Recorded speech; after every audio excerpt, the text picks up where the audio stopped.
برای معلومات خاطررسان میکنیم که با مقصد تطبیق عملی 3 مرحله مشق‌های مشترک عملیاتی استراتژی تمام قشون‌های گارنیزون خاروغ از محل دائمی خدمتی خود با اشاره بانگ خطر جنگی برآورده شده موقع‌های خویش را در موضع منطقه‌های معین شده مدافعی اشغال نمودند.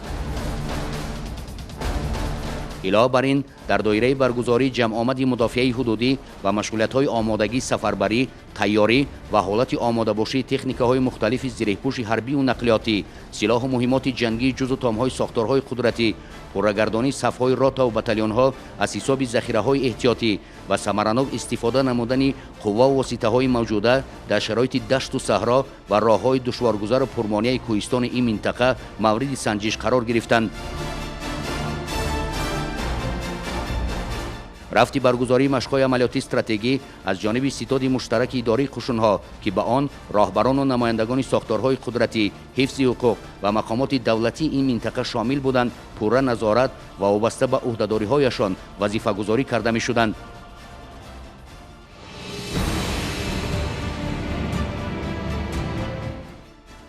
سلسله این رزمایش نظامی در مشق‌ها و منطقه‌های حدود ولایت مختار کوهستان بدخشان از جمله فرودگاه شهر خاروغ، دشت لوچ، پارشنیو، دهه دشتک ناحیه اشکاشیم، منطقه زرکلک ناحیه مرغاب و در دیگر موضع‌هایی که احتمالات تهدید خطر و عبور غیرقانونی مرزهای دولتی موجود است جریان گرفت.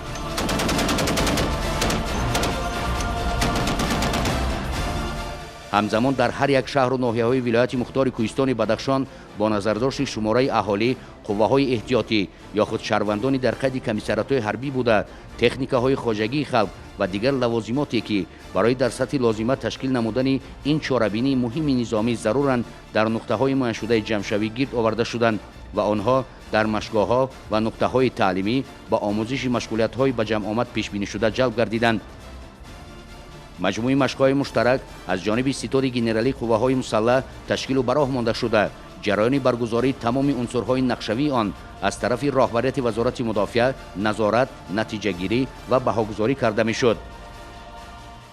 تشکیل و براه ماندن چنین مشق‌های مشترک حربی اگر از یک طرف به سطح بلند گردیدن دانش و ملکه و هماهنگی نظامیان این منطقه مساعدت نماید، از جانب دیگر مسئولیت هر یک شهروند را در حمایت مرز و بوم اجدادی باز هم بیشتر می‌سازد، چون که امنیت دولت و ملت را نه کشوری بیگانه بلکه خودی ما باید تامین کنیم. از این خاطر بهر دفاع از این مرز و بوم با مسئولیت بلند ما باید در حالت آمادگی دائمی جنگی قرار داشته باشیم.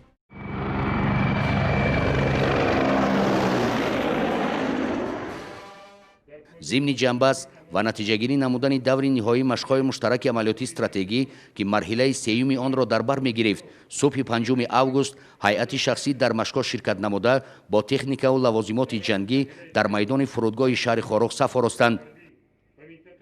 وابسته به دستور سپارش‌های سرفرمانده عالی قوه‌های مسلح، پرزیدنت جمهوری تاجیکستان محترم امامعلی رحمان در سمت‌های سیاست دفاعی کشور، بلند برداشتن قدرت مدافعی مملکت، آمادگی دائمی جزو تام‌ها برای حفظ همه دستاوردهای استقلالیت، آید به هدف و ماهیت برگزاری مشق‌های مشترک عملیاتی استراتژی، تهدید و ظهور خطرهای جهان معاصر، وزیر مدافع جمهوری تاجیکستان گنرال پالکونیک شیرعلی میرزا در نزد حاضرین برآمد نموده هماهنگی دائمی، دوستی و همدیگر فهمی، اجرای بیچون و چرای وظیفه‌های خدمتی، صداقت به سوگند حربی، پرزور نمودن انتظام حربی و تبادل اطلاعات و تجربه آموزی جزو تام‌های قوه‌های مسلح را در مبارزه مشترک ضد تروریستی، طلب دائمی و قاطعانه پیشوای ملت پرزیدنت جمهوری تاجیکستان محترم امامعلی رحمان و اساس آمادگی قوه‌های مسلح در تحکیم صلح و امنیت سرتاسری ارزیابی کرد و با مهارت و ملکه اشتراکیان تمرین‌های وسیع نظامی در سمت عملاً اجرا نمودن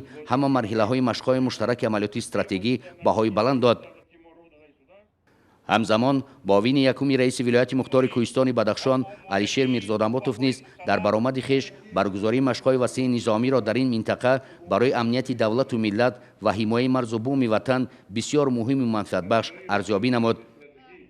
مراسم سپردن تحفه و مکافات‌ها یکی از بخش‌های اساسی این چاره‌بینی یا خود لحظه فراموش ناپذیر برای اشتراکیان مشق‌های مشترک عملیاتی استراتژی بود. آن روز به اشتراکیان فعال این چاره‌بینی نظامی رتبه‌های نوبتی حربی، مدال و افتخارنامه‌ها و دیگر تحفه‌های خاطروی تقدیم کرده شد.